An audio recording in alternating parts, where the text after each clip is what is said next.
Welcome to the afternoon session of our Wyoming Goes Global Conference. This afternoon, we're focused on research being done here at the University of Wyoming, and we're going to start with a faculty research panel highlighting a variety of research projects from people across campus. You have the biographies in the regular package, so I'm just going to go very quickly and give everyone time to speak. So we have 4 presenters today.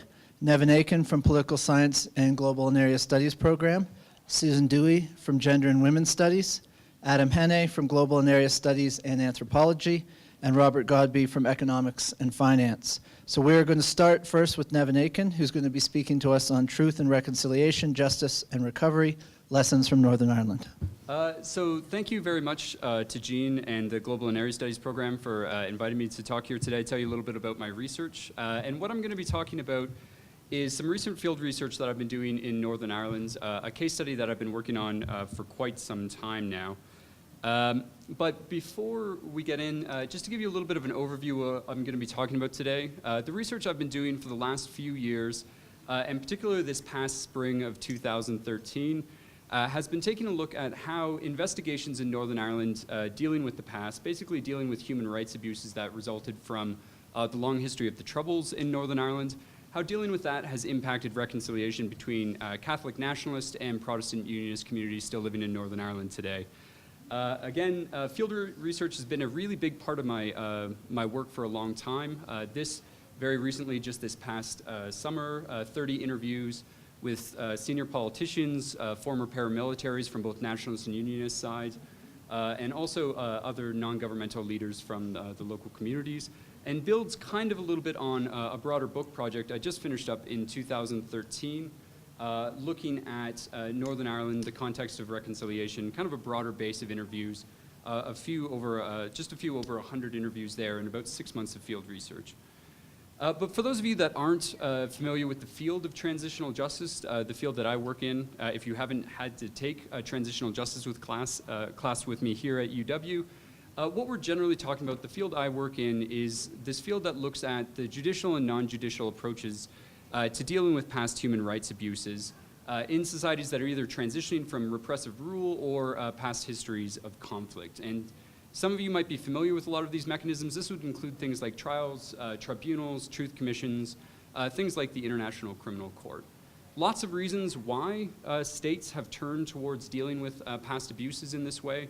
One, which we talk about a lot, is this kind of moral and legal duty that's starting to emerge in the international community. This sense that if human rights abuses happen, gross human rights abuses happen, we have to do something about it. We have to respond in some ways through justice. But a lot of the work that I've done is kind of on this more second strategic goal, where there's a real recognition among scholars and practitioners these days that a big part about transitional justice, why you would use this, is because it's essential to post-conflict peace building and reconciliation in societies where these kinds of abuses have happened in the past. And in particular, there's a lot of consensus in the scholarly literature, which I take part in, about what is it about transitional justice that really helps in these societies. And there's a few different things, but primarily what people tend to focus on is the fact that by providing justice for past abuses, this does help to alleviate some of the grievances, maybe some of the anger that lingers on after conflict surrounding some of the abuses that have taken place. Primarily when we're talking about justice, we're talking about things like acknowledging the harm that was done to victims, and also perhaps holding perpetrators accountable for their crimes, so through things like trials.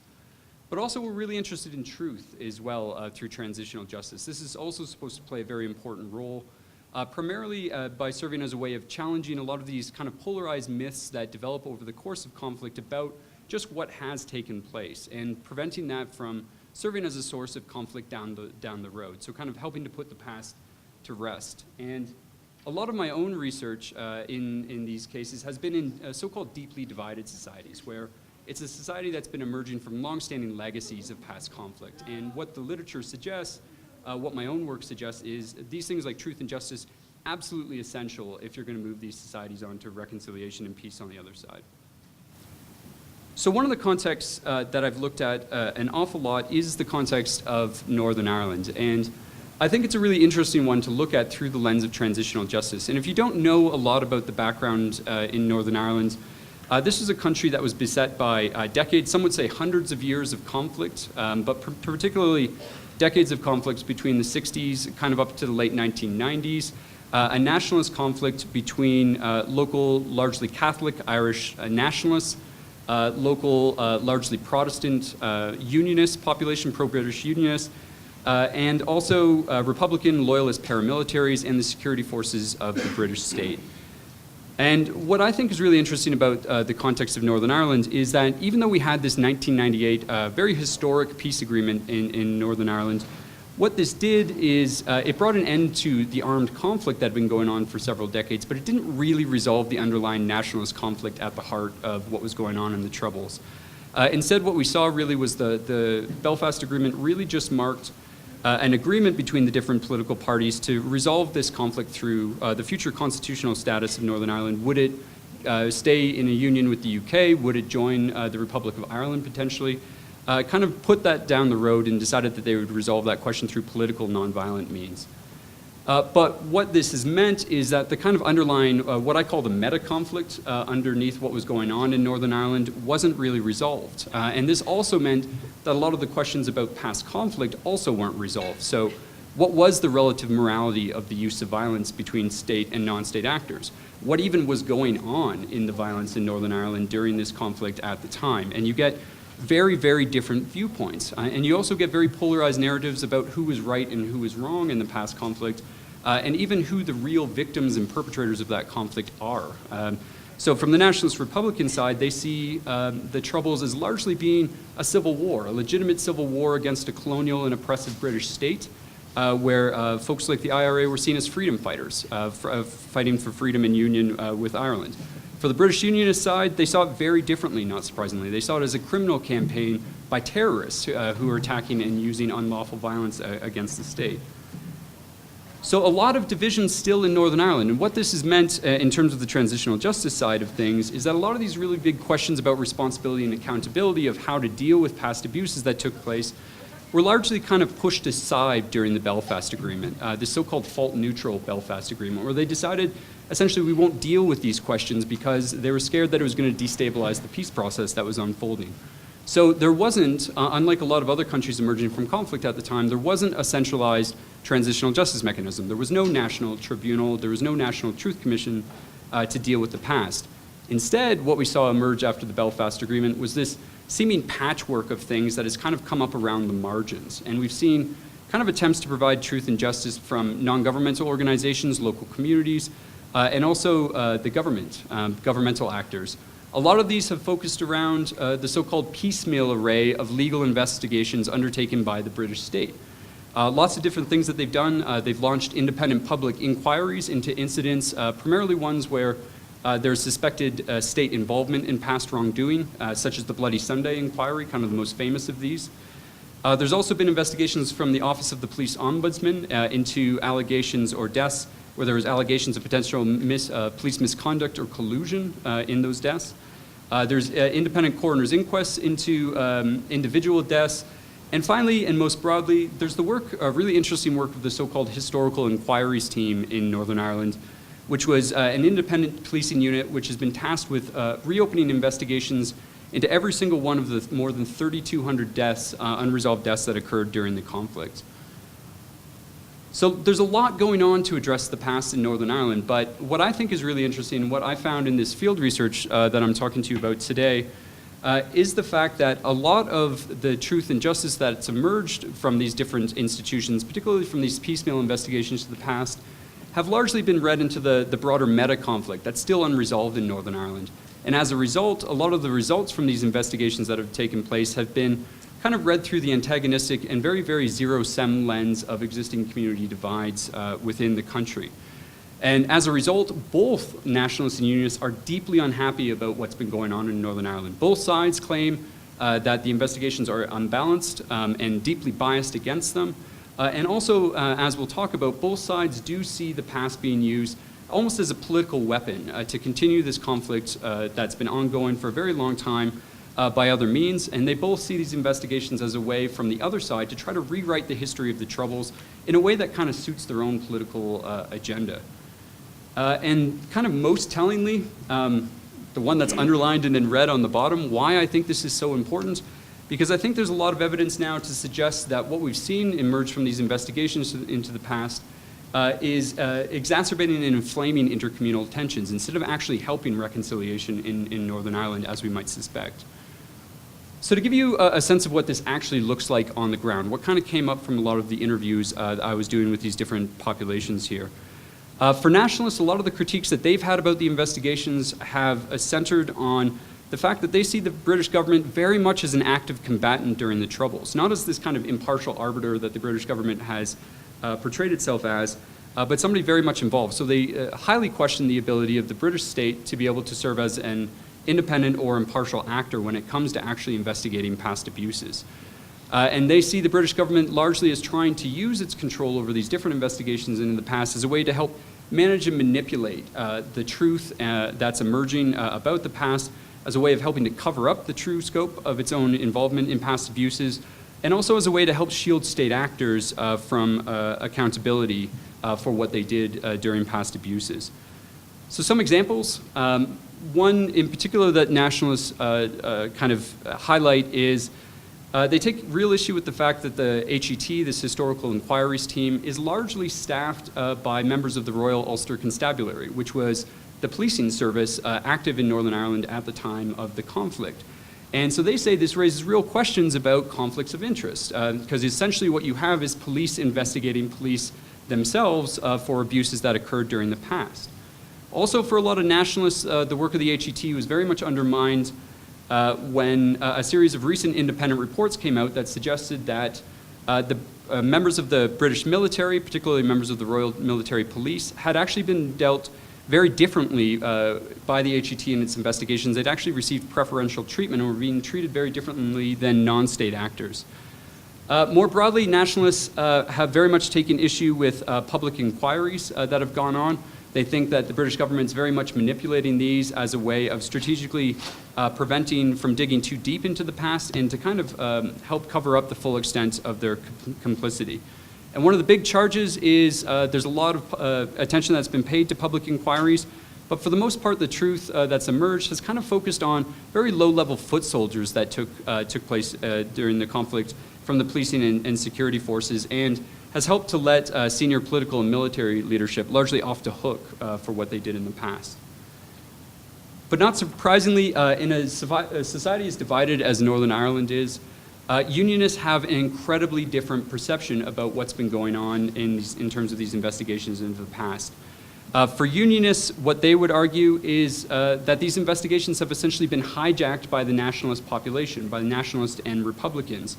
And they're being used to portray a picture of the conflict that places primary blame on state actors and members of the unionist community.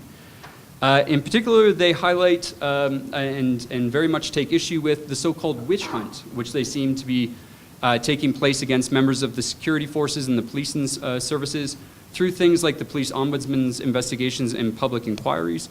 While they look over and see that a number of Republican paramilitaries, many of whom are in the current government now, seemingly have their crimes under-investigated by these different agencies. They also would look at things like the investigations of the HET and question why have the majority of these focused on loyalist paramilitaries to date, while it seems that Republicans are largely getting off scot-free and not being arrested for their crimes. Last, they would look at the public inquiries that have been used, things like the inquiry into Bloody Sunday, and said, if you look at these, the majority of them have focused on issues of concern to nationalists, not unionists. And there's a lot of atrocities committed against unionist populations that haven't received anywhere near the same commitment of resources. And there's a lot of anger over this within unionism itself. And more broadly, what this has done for unionists, they see after the agreement what's happened as a result of these investigations in Northern Ireland is the creation of a so-called hierarchy of victims in Northern Ireland, where unionists seem to be largely ignored, the crimes against them, and they see the British state as largely having sacrificed or abandoned their community, and who seems to be appeared more concerned with appeasing nationalists, protecting the stability of the peace process, and insulating itself from the most damaging aspects of these investigations. Now, just to finish up here, why does this matter? Why does this matter in terms of human insecurity?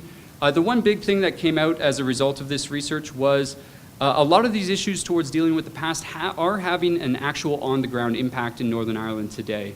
A lot of the research I was doing focused on how this was leading to a renewal of sectarian violence in Northern Ireland over the last couple of years. And just before I finish, a couple really quick ones to point out. A lot of evidence now to suggest that the rise of so-called dissident Republicans opposed to the peace process in Northern Ireland, a lot of the fuel that they're using for the fire and helping to motivate a lot of their shooting and bombing attacks, which we've seen since 2009, have largely come out of these issues of dealing with the past. They see the British state not dealing with the past, and they very much see the conflict is still ongoing as a result.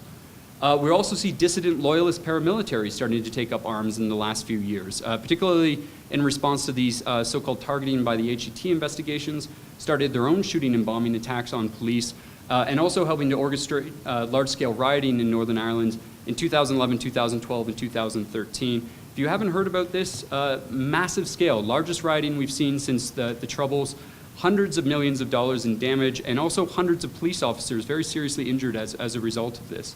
Finally, in 2012, 2013, we had unionist flag protests in the city of Belfast, shut down the city of Belfast for several months, also led to other large-scale rioting within the city.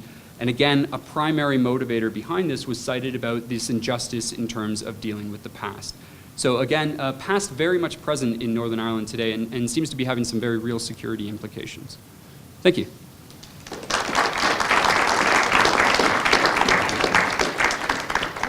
It seems like a big leap to go from Ireland to Fiji, but not so much as you'd think. I'm also speaking about a highly divided society, albeit one that gets much less news coverage. Fiji has less than 1 million people, but many of the same issues that Nevin just shared with us. I'm an anthropologist. We tend to read. I don't know if Adam is going to read also, but I will to keep to time. Markets, whether centrally organized or ad hoc in nature, provide a critical source of income generation for women throughout the Pacific Island region. Markets are one of the few places in Fiji where social interaction between individuals of different ethnic groups is both normal and expected. And inter-ethnic alliances among indigenous Fijian, Indo-Fijian, and Chinese traders constitute a critical aspect of this feminized labor form. Politicians and others routinely employ ethnicity as a rhetorical device in struggles for political power, most saliently in the 4 coups that have taken place in Fiji since 1987. Drawing upon research sponsored by the National Science Foundation, the Wenner-Gren Foundation for Anthropological Research, and UN Women's Markets for Change Project, this presentation will explore how women market traders manage inter-ethnic social distribution networks and contribute vitally to a market system that spans Fiji's ecosystems, from highland rainforest to reef and deep-sea aquaculture, thereby playing a critical role in establishing and reinforcing food and financial security throughout the islands of Fiji and throughout the Pacific more generally. Women market traders' active economic and social resistance to destabilizing political and economic forces throughout the islands that threaten to undermine well-being is an example of how feminized labor, while poorly paid, stigmatized, and ill-valued throughout the world, often functions as the means by which a society in crisis survives. A bit on the methods, since I teach methods.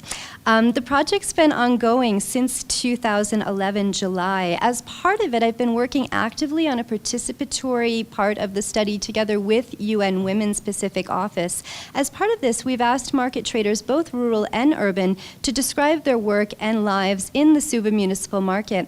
To date, we've done 247 quantitative surveys, 100 detailed interviews, and a number of life histories, covering a range of topics from basic demographic information that was never collected before to the types of sexual harassment, violence, and other features that female vendors experience daily at the Suva market.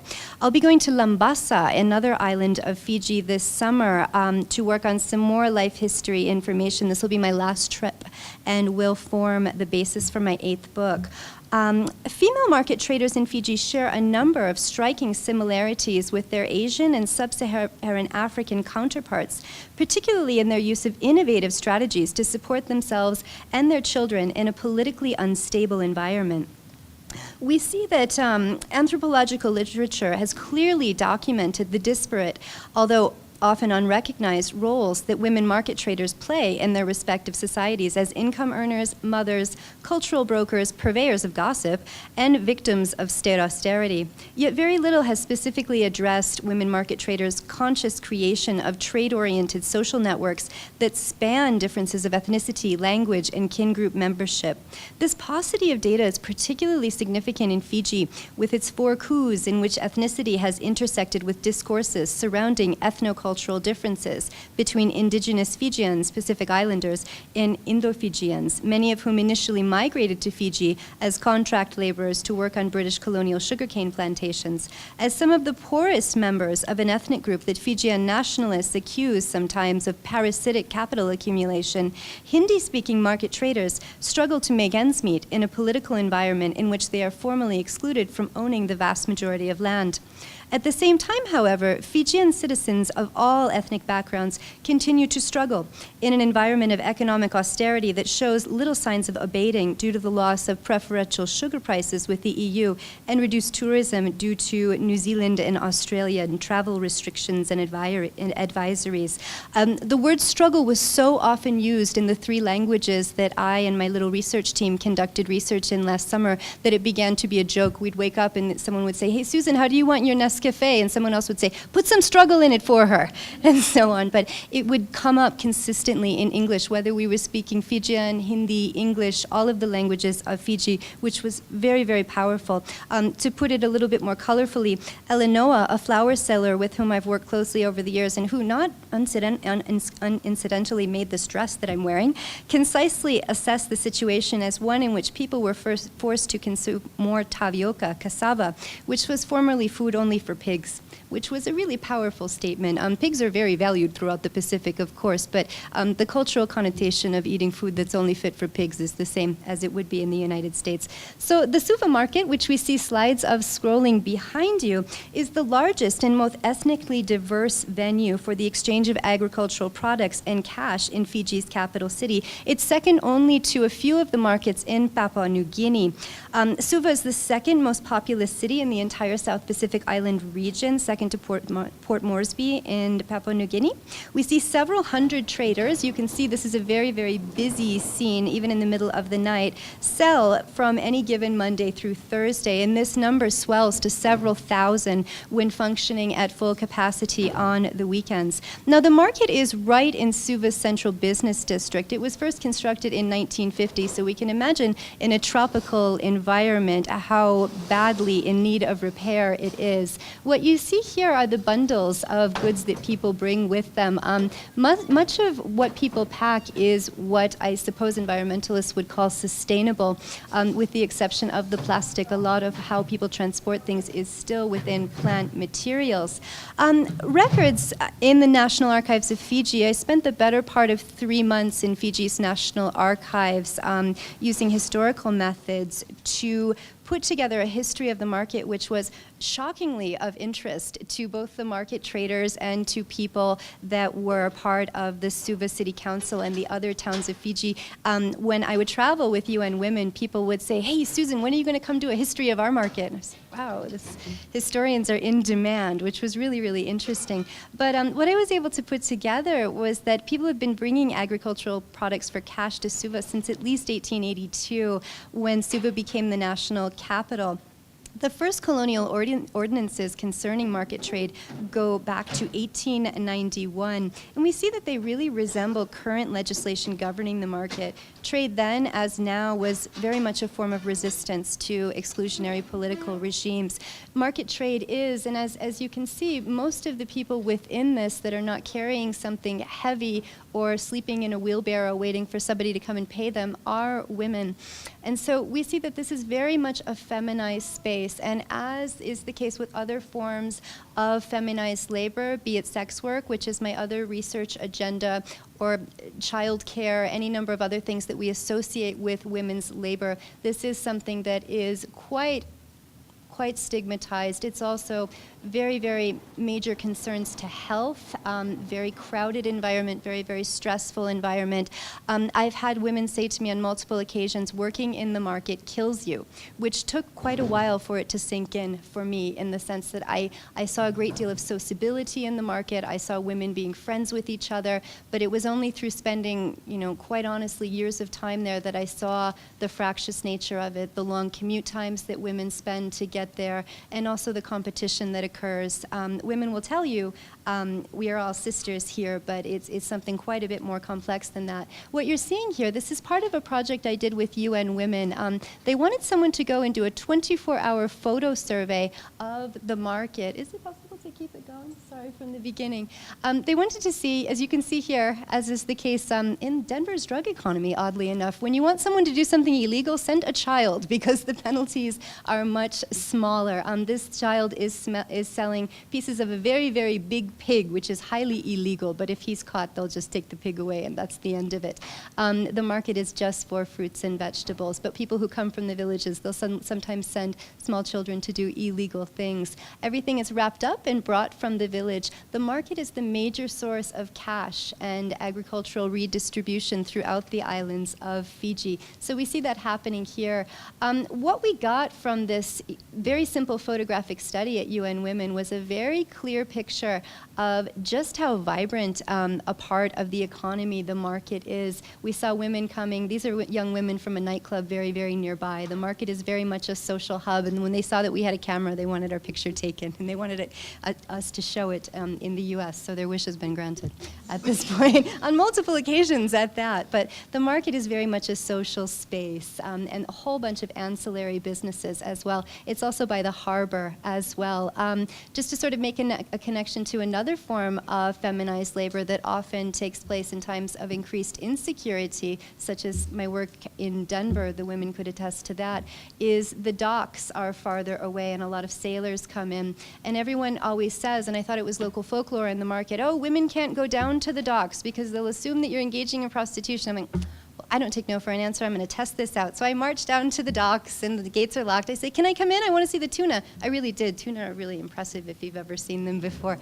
And they said, no ladies allowed. So really interesting. But there is quite a bit of that goes on in the back of the market when women don't make their quota for today. So elaborate connections between ways that people make ends meet. You see, this is a man holding up the fish. Men tend to dominate in more lucrative areas of the market. This fish will probably go for about $30 US, which is quite a bit of money in Fiji. So we see that where there are areas that are more lucrative, they tend to be masculinized, so to speak. So very, very quick overview of Fiji and instability and the way that market traders respond to it. So I'll go ahead and turn it over to Adam, another anthropologist. So in particular, of course, I'm talking about Patagonia. And Patagonia, I've said a few times, doesn't exist. Patagonia is Shangri-La, it's El Dorado or Atlantis, the hidden valley, land before time. It's got farms and mountains and towns and things like that that are very material and quotidian for the people that live there. But for much of the world, for most of us, Patagonia, it's an idea. It belongs in quotation marks. And it happens that the idea is particularly resonant for some of us in North America and elsewhere in the global north, because like many imaginary places, Patagonia is a symbolic, like summary or distillation of all sorts of ideas about remoteness, solitude, wilderness, adventure, and the sublime. And living here as we do in the Wild West, you might have some idea what I'm talking about there. The kind of romantic landscape imaginary is a familiar colonial kind of story, seen everywhere from like Burton discovering Lake Victoria to John Muir defending the cathedrals, the natural cathedrals of the American West.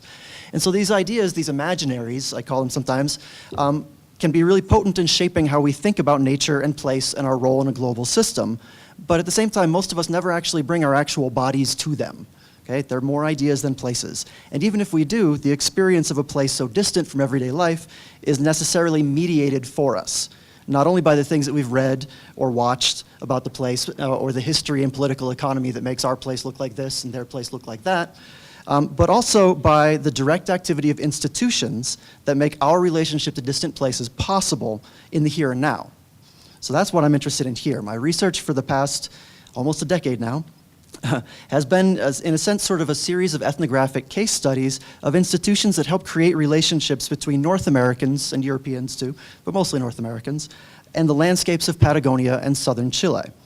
So today I'm going to start by describing some of the shared elements that make up our North American imaginary about Patagonia and provide some brief snapshots of my case studies to illustrate the role that diverse institutions can play in shaping that imaginary for us and reshaping it as well. If there's time, I'll also try to point to some loose ends, some remainders that are provided by the real life thing, that these are institutions that generate ideas, but they're also people doing stuff. And so there will always be things left over that don't match up to the ideas and that provide the potential to think about things differently. Because our collective imaginary, our picture of a magical Patagonia doesn't exhaust the possibility of those human relationships between North Americans and the landscapes and people of Patagonia. So, the same day in 2011 that I first arrived to do fieldwork in Coyhaique, which is the capital of the Aiken region of Patagonia, my host peered over my shoulder at the map that I was looking at, and he said, I've got it in Spanish. He said, well, of course, for most Chileans, this whole thing is a blank spot from Chiloé down to Punta Arenas, which is about a third of the whole country. And during my time in Patagonia, I heard a lot of people say the same kind of thing. In fact, sometimes they went so far as to say that Patagonia was a double colony, or a colony within a colony. If Patagonia has been a blank spot on the map for a lot of Chileans, foreign travelers coming to Chile have had a lot more to say about it, for better and for worse. The foreign gaze drawn to Patagonia sometimes is characterized by the kind of inaccuracy and racism and romanticism and colonial condescension and things like that that we might expect from sort of the Victorian era of things. But it goes all the way back to the earliest explorers, Pigafetta, who was the chronicler on the Magellan's voyages, all the way up to contemporary stories about anachronistic and psychotic gauchos, and I'm assigning some of those to my class, so you guys might know what I mean. Euro-American narratives have consistently represented not quite completely human Patagonians, dispersed thinly across a vast landscape, which is beautiful but desolate. So we've got 500 years of that same story. And maybe the clearest illustration of this human landscape thing comes from one of the most famous people writing these things, which would be Charles Darwin, whose voyages of the Beagle included a trip through Patagonia. And reflecting on his voyage, he offers this beautiful example of the wilderness sublime, this aesthetic idea, where he describes, let's write and see if there was going to be text up here I could point at, but you'll just have to hear me. Of all the places I've been, none exceed in sublimity the primeval forests undefaced by the hands of man, those of Tierra del Fuego, which is the bottom part of Patagonia, where death and decay prevail, temples filled with the varied productions of the God of nature. No one can stand in these solitudes unmoved and not feel that there is more in man than the mere breath of his body. So the immensity and uselessness, emptiness of Patagonia's landscapes inspired Darwin, like many before and after, to this almost religious kind of speculation. The humans of the region also made a dramatic impression in the other direction. He described Fuegians, people of Tierra del Fuego, as the most abject and miserable creatures I have anywhere beheld, and a whole lot of details about their filth that I'm skipping. Viewing such men, one can hardly make oneself believe they are fellow creatures and inhabitants of the same world. So this is kind of an extreme version of the colonial portrait of the other and the native. And so in some ways you can sort of dismiss it as being the natural perspective of a privileged person of Darwin's time and status. But the culture shock and wilderness sublime that we see here are not unique to the 19th century. They go all the way back and all the way up to the contemporary era as well. And here's where I'm skipping a whole bunch of more contemporary travel writers and news media outlets that use almost surprisingly similar language to describe contemporary people and landscapes in Patagonia. The thing that remains constant is that the people are subaltern, they're lesser, they're weaker, they're maybe not entirely human, and the landscape itself is a cipher or a text projected from within the subjectivity of the viewer. So my question has been, with all this text to look at, how are ideas like that reproduced in the experience of regular modern North American types like myself and possibly yourselves when we look toward Patagonia? Okay? Where does that idea come from? This is where I've got my case studies. And again, I'd be flipping through pictures here if I had made it work. The initial one, my first leg of my table here, is a thing called the Forest Stewardship Council. This is where my research began. It's an international federation of environmental organizations, timber producers, scientists, and advocates that support sustainable forestry through certification. Their mission statement puts it that they bring people together to find solutions to the problems created by bad forestry practices and to reward good forest management. So like organic food or fair trade coffee or other kinds of market-based projects like this. The goal is to provide a seal of approval. In the case of the FSC, there's a little green tree and checkmark logo that might look vaguely familiar. This is supposed to indicate to consumers a kind of good wood that you can feel good about buying. Therefore, maybe you'll be willing to even pay a little bit extra, and it will provide an incentive, supposedly, for producers to then try and grow using more sustainable methods. That's the principle, anyway. The FSC International provides general standards for what constitutes good forestry, but that same idea is under dispute by the people who are members, who are timber producers, environmentalists, labor leaders, people with very different ideas about what sustainable means and what responsible means, and even what a forest is. And so in defining the standards, they first have to negotiate with each other and come to some kind of agreement, which usually puts it at a pretty, what's the word I'm looking for, least common denominator kind of standard for things. Several years now past my field work, and when the standards have been defined and ratified and applied, and now it's become just this very boring kind of auditing thing that takes place. Now what really stands out is that the different political positions taken by the stakeholders, so that for consumers, possibly like ourselves in North America or Europe, maybe we care about forests a lot, maybe just a little, but almost none of us know a damn thing about the Forest Stewardship Council. The little green logo amounts to almost nothing in terms of what we will or will not buy. There is not actually a market incentive or a price premium, okay? Which means that the project is not working the way it's supposed to. For labor leaders and for indigenous, in Chile, indigenous Mapuche activists, it works as a kind of a lever that they can threaten boycotts or they can threaten to expose companies if they feel they're violating the terms of certification. It's a publicity mechanism and a weapon in their kind of protest movements. For environmental organizations, things like the Forest Stewardship Council certification are an opportunity to sit down with timber companies and get to collaborate, to get a seat at the table and maybe arrive at compromise positions. And then finally, for the timber companies, they represent a chance to paint themselves differently as less environmental offenders and more as proactive, and also to prepare themselves for future environmental regulation. Many of them spoke to me about what they saw as future EU regulations that were going to change the nature of forest regulation, and so they were getting out ahead of the curve. None of this has to do with the market logic, but it has everything to do with the way that consumers and companies and environmentalists relate to each other in terms of these forests that actually exist on the ground in South America. My second case study, possibly a familiar one to y'all, maybe more so, involves the National Outdoor Leadership School. Has anyone here ever taken the Knowles class or any of these things? I got a couple of hands there, okay? So Knowles is a Wyoming institution. Since 1965, they've been training Americans and others in backcountry survival skills, outdoor leadership, wilderness medicine, in these innovative and intensive curriculum that they have. They've expanded from Lander out to a range of field schools and programs across the West, and then out to Mexico, Chile, Brazil, Australia, India. In 1990, they collaborated with the U.S. Forest Service to develop this wilderness ethics curriculum known as Leave No Trace. And even if you don't know Knowles, you probably know Leave No Trace. And slogans like take only pictures, leave only footprints, or pack it in, pack it out.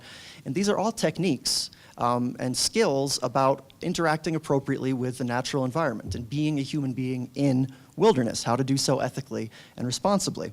And so it's explicitly framed as an ethic as well as actual things that you do. Okay, thank you. And they prescribe the responsible way for individuals to act. The Patagonia Field School in Coyhaique, where I was visiting, is the place where Knowles initially developed a great deal of their Leave No Trace curriculum, and where they practiced in what they call the wilderness classroom that is Patagonia.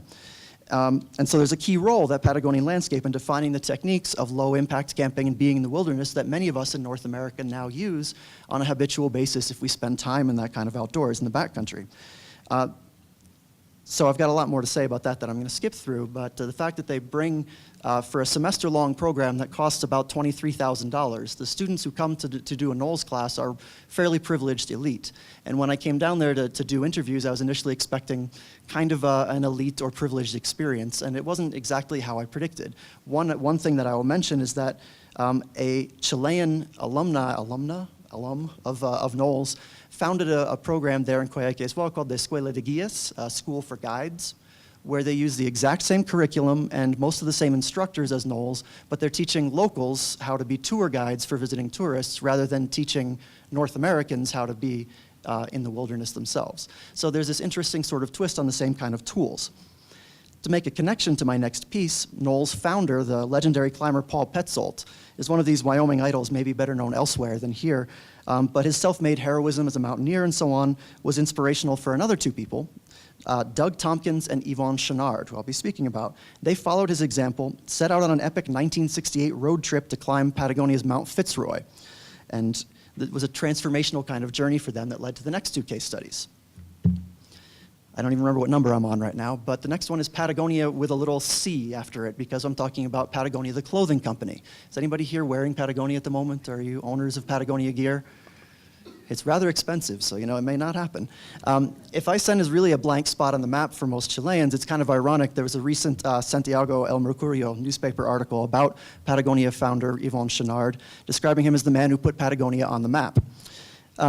Patagonia, with the trademark, is enormously successful and influential eco-clothing company, and it's linked to Patagonia, the place, not only as a marketing strategy, but also through the biography, the fact of this 68 road trip that inspired him, and through a great deal of their rhetoric about caring for wilderness and connecting two distant wildernesses through our own consuming habits.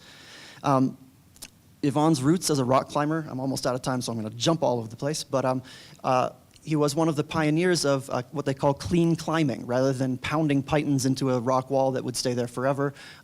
Smaller, more delicate tools that could be removed, and the idea of not leaving an impact through our recreational practices. And after the trip to Patagonia, he expanded this idea. Rather than just being sort of an advocate for clean climbing, he expanded his business into the Patagonia that we know today, who has been a pioneer in organic cotton, recycled plastic fibers. The whole idea of fleece as we know it now is essentially due to Patagonia. An advertising campaign called Don't Buy This Jacket, wherein they encouraged consumers not to purchase new products and so forth, which is obviously backwards for business. And a whole set of programs on documenting the footprint of the products they produce and being as transparent as possible about trying to minimize the environmental and social impacts of them. And so there's a connection here as well for how we as North Americans can imagine ourselves connected to a landscape like Patagonia, not through going there or not going there, but through wearing the right kind of clothes that are ethical clothing. My last case study is a place called Parque Pumalin. So the other guy that I mentioned, Doug Tompkins, he was the CEO of Esprit clothing company as well as North Face. So probably some of y'all have North Face gear, if not Patagonia. In the 1980s, he got burned out on his successful corporate lifestyle, sold out all of his interest in both of these giant companies, and took his billions and bought 1,255 square miles of southern Chile, which spreads from the ocean all the way to Argentina and actually bisects the country. He did it in like 100 different purchases, piecemeal from residents and absentee owners, and created this thing that was entirely intended to be off limits to development. This was going to be a private park, untouched and unused into perpetuity. And so when the Chilean government found out about this, they were outraged because it bisects their narrow territory.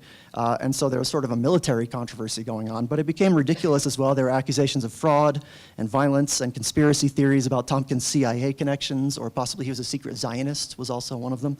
And so lately the controversy has mellowed out a lot as Tompkins, who is not actually a threat to Chilean sovereignty, began a gradual process of transferring his property to the Chilean Parks Authority. But it is a gradual process. He has not simply allowed them to create a park there. He insists on having control over it and asserting a standard of park management and wilderness maintenance that's very different than what Chilean parks might do. And the fact that they've been negotiating that and arriving at new rules and new definitions for the past 10 years says something about what the kind of relationship in protecting Patagonian natures might be like. And I am done, so I will not even tell you my exciting story about hydroelectric development, except to say that the kind of things involved with it have a lot to do with the future. That the stories that we have about Patagonia as nature as empty, as distant, as wilderness sublime, and the people as backwards or animalistic make it seem like a place like this is underdeveloped and in the past, and therefore either has to be left alone or subjected to massive state-led development, hydroelectric dams and so forth. But the people protesting these dams have a vision of the future that they share very publicly and forcefully that is not about being trapped in the past, nor is it about a future that looks like state-led hydroelectric development, but about something else that integrates north and south and wealthy and less wealthy in some pretty interesting ways. So you will have to stay tuned to hear how interesting. Thanks. Well, thank you, everybody, for coming, and to Jean for inviting me. This is actually work that I'm working on with Stephanie Anderson in political science, and Jean might wish that she'd invited her because she's actually probably more interesting to hear than I am. Since she's a political scientist, she'll show you pictures, and Al Simpson once told me that when I show pictures, I just show pipes and tubes, so the graphs. But I don't even have that today. So a little bit of a background on this. Stephanie and I both went on sabbatical for a year in Germany in 2011 and landed right in the middle of the Euro crisis. I had planned on doing my research on energy systems, and she was in Berlin, and she has looked at European integration before. I was near Frankfurt and the European Central Bank, and I also have a real interest in financial crises. And between the two of us, we started going back and forth, and neither one of us could really figure out what was going on in Europe. The United States had just gone through its financial crisis, and while the recession is still with us, or the effects of that recession still persist, the financial crisis itself was taken care of relatively quickly, and the financial crisis in Europe lasted 3 years. And so one of the things that kept constantly coming up is, why is this so hard? And so what I'll talk a little bit about is just what we've discovered. We're working on a book together. There's a lot, and this is not just a financial crisis, but probably the most complex financial crisis that's ever occurred. So in 15 minutes, it's a little hard to describe, but I'll do my best. So first of all, the European Union has several countries, 18 now, have adopted the euro, which you could kind of think is the capstone of the process of European integration that's occurred since the end of the Second World War. This little timeline here is one that comes out of a book that I already wrote, and it certainly is not meant to be all of the high points of that process, but really the ones relevant to the beginning of the euro. The euro begins in 1999. It was a virtual currency, and by 2001 it became a physical currency. And in 2001, Greece also joined the euro. So there were originally 11 countries using the physical currency that came into effect in 2001. Now that common currency union was put together without the usual, well, what we would consider as economists necessary, and that is a tight fiscal, a political union and an economic union, or a fiscal union. And so there have been a lot of American economists and German economists, actually, and others who've argued that this was kind of doomed to failure. But initially, it took off pretty well. And for that reason, the crisis may have caught people by surprise, whereas if it had occurred right after the euro being adopted, it probably wouldn't have been quite as surprising to some economists. Anyway, so what are the benefits of a common currency? Well, from an economic perspective, it's pretty simple. It gets rid of exchange rate volatility. I mean, you can't be any more stable than to everybody have the same currency. And that just increases specialization, economic efficiency, and that should lead to better economic outcomes and better human welfare and living standards.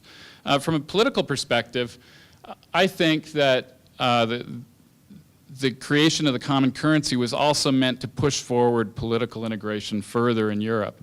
In the case, and so the idea, I think, was, and you can read a lot of things that people wrote at the time about how then this would push forward further economic integration and political integration. So those are the next steps. So those would be the benefits of adopting it. But there were also some costs. First of all, and this is what economists used to focus on, you give up one of your primary macroeconomic levers if you're a country by getting rid of the currency. You have no control over the currency anymore. And secondly, you need to borrow someone else's currency, where oftentimes governments borrow their own, for better or for worse. The second thing is that if there's a crisis where in other times you might rely on an economic devaluation or an exchange devaluation, so the dollar falls, for example, you can't do that with a common currency. Everybody has the same one. So you're left with what's called an internal devaluation in a crisis, which basically means everybody's wages fall even further and living standards fall, and that's how you become more competitive. So you really put the costs of a crisis on the people. One part of a common currency that wasn't talked about at all, well, not nearly enough, was the fact that it really integrates the financial system. What we found out in 2008 is something called systemic risk is something to really worry about. And the fact is that when we have a crisis in a common currency, the banking systems across countries are linked and they're like dominoes potentially. And so that wasn't really well developed. And the third thing is, again, maybe it was a benefit to get these institutions going, but simultaneously It's also a cost. The reason that they weren't developed first is because they're hard. And the reason you need these when you need these missing institutions most is when you're in a crisis. And that's when it's absolutely the hardest time to develop them. And so what's necessary in a crisis is missing. And so those are problems with a common currency. So just what happened with the euro? Well, this is again, I told you I've got pipes and tubes here. So this is, to an economist, or at least me, this is a really exciting picture, but not to you guys. Anyway, so you can assess the risk of a country by what it pays for interest rates. So along the vertical axis are the 10-year interest rates on bonds for different countries. These are the original countries in the Eurozone. And what you'll see is that the interest rates were broadly different, reflecting the risk. So at the very bottom, the least risky were countries like Germany, and the blue line at the top is Greece. You can see by the time 2000 rolls around, they all converge to exactly the same level, relatively speaking, decimal points different. And what this suggests is that when the common currency was created, markets assumed two things. Possibly that previously poorly governed countries in terms of risk, debt deficit, had reformed, or the second possibility is because they joined this union, if they got in trouble, they would be bailed out. And in the Maastricht Treaty, the treaty that kind of governs how the European common currency works, those sorts of bailouts were not supposed to be allowed. So, this implies that even though the treaty was specific in how those things shouldn't happen, in fact, markets assumed they would. Now, markets make wrong assumptions all the time, seemingly. Now, what happened towards the other end is once the crisis began, and it became clear that both countries could get in a lot of trouble with debt and deficit, and simultaneously it was possible they weren't going to be bailed out, and there could be default risk. What you can see in particular, that blue line that goes shooting off the top is Greece again. They're the country that gets in the most trouble, but below them are Ireland, Portugal, Italy, and Spain. And you see the safer countries become, relatively speaking, more valuable in the sense that their interest rates go down. And so we get this spread, and that just kind of reflects the troubles that occurred during the financial crisis. If you've got a 30% interest rate, your country is rapidly going towards insolvency. I mean, you just can't borrow, and if you require borrowing to keep government running, it's not going to happen anymore. So what happened in the euro crisis? And this will be very brief. In 2009, there was a new government in Germany. They take over, they look at the books, and they're kind of horrified, or at least they claim they were horrified to find out that the deficit that was stated, which was already too high compared to the Maastricht Treaty, was at 3.7%, was actually something closer to 12%, which is astronomically high for a country to run a deficit that large. And in fact, it was actually closer to 15%. The eventual bailouts, when the fallout occurred for just Greece, were 240 billion euro. That's 1.25 times the size of its whole economy in 2012. So if this were the United States, this would be a bailout approaching $20 trillion. So, I mean, this is huge. This is a bailout that's larger than the value of their economy. And there was a huge fear that Greece would be forced to leave the euro, which created a lot of uncertainty at the time. The solvency concern that kind of came out of nowhere, you saw there was like this thought that there was no risk and now there is risk, spread to other countries. Well, if it can go wrong with Greece, it could go wrong elsewhere. And so basically, for different reasons, people became very concerned about Ireland and Portugal, Spain, Italy, eventually Cyprus, eventually trying to keep the Eurozone together and dealing with this over 3 years of crisis. There was over 400 billion in bailouts to 4 of these countries. Italy is the only one that really hasn't received a bailout. And over €1 trillion in additional lending to the banking system from the ECB, which also was something that was never anticipated and has frustrated several major governments like Germany's. So throughout this crisis, a real problem has been, and it took 3 years, like I said. If you think about the American financial crisis, it took about 6 weeks. The lack of any ability to respond has created problems.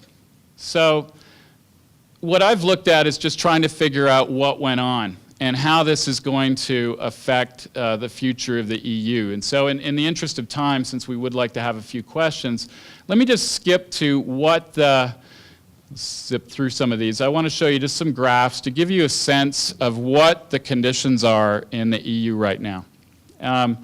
So the recession is ongoing. Theoretically, it has ended, but this is like falling down a well. Now you're lying at the bottom, and you need to get back out. So there's a long way to go. Right now, conditions in Greece, they have 59% unemployment. So unemployment for people under 25 is on the horizontal. On the vertical is the general unemployment rate across the economy. Greece has a 59% unemployment rate for people under 25, and nearly a 30% unemployment rate generally. The little red star there is to just give you a sense of where the United States would fit if it was on this picture. There's only 3 countries in Europe that have a better set of employment conditions now than the United States does. And a lot of people think the United States isn't doing too well. So you can imagine what this does for unrest in Europe. Secondly, so this is just the situation socially in Europe. With respect to government debts and deficits, that blue box is where Europe has agreed they need to be enforcing Maastricht Treaty considerations. And the countries in that box are ones that fit the criteria. So what does this mean? This means that at a time when unemployment is astronomical, the governments of these countries, and this was a year and a half ago, so some have improved, are not going to be able to help the people when you say have 60% unemployment among youth, but in fact are expected to actually cut back, which is only going to cause even greater social problems. So what does this mean for future European integration? Well, what we now have in Europe is what we really need is that greater integration that was missing at the beginning. The European system has been shown to be at least very volatile in terms of crisis conditions. And yet what people want less of is more Europe. And so in effect, this kind of leads to the kind of speculation of what happens in the future.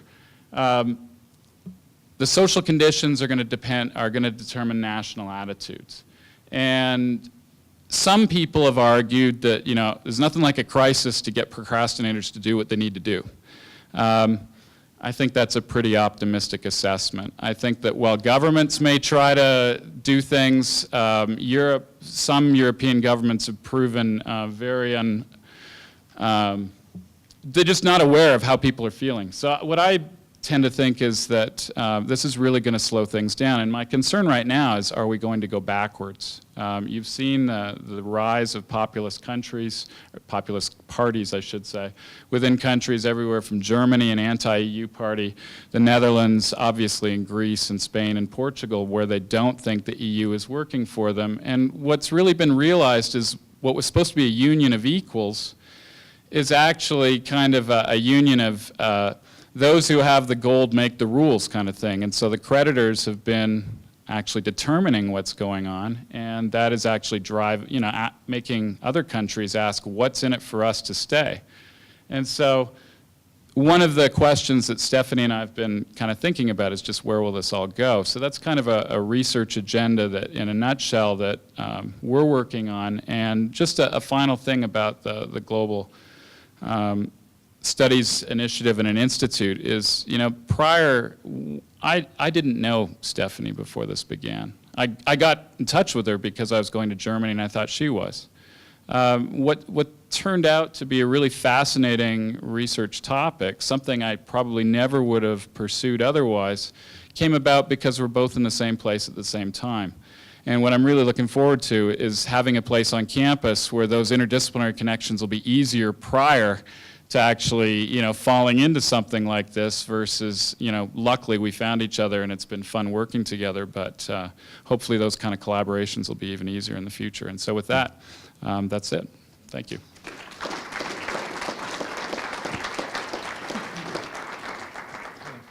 We're now going to take 4 minutes for questions.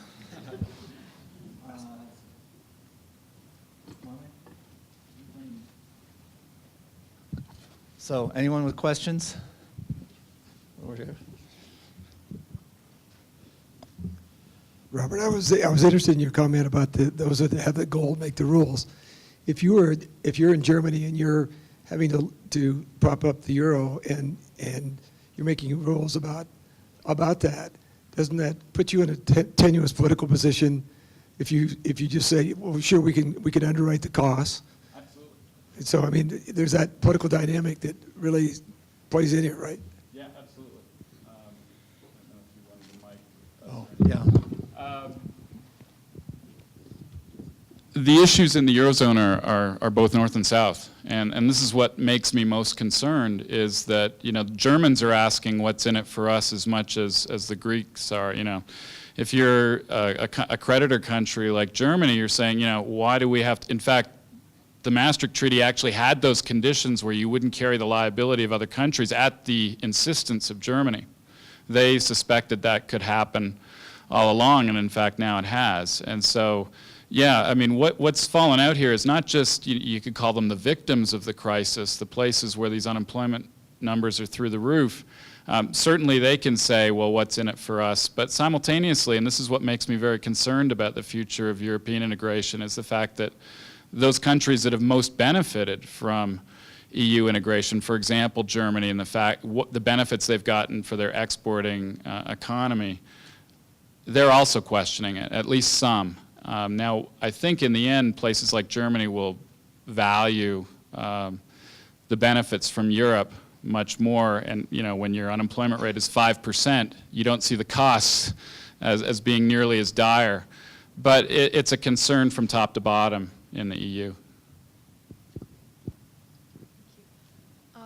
My name is Manuela. I'm with the Global and Area Studies program, and I would like to ask Rob a question about financial institutions in Europe, which are now implementing, you know, new Basel regulations in order to keep policies that trying to assure that banks have enough equity capital Right. and supplementary capital, which we thought Basel II would do the job, correct?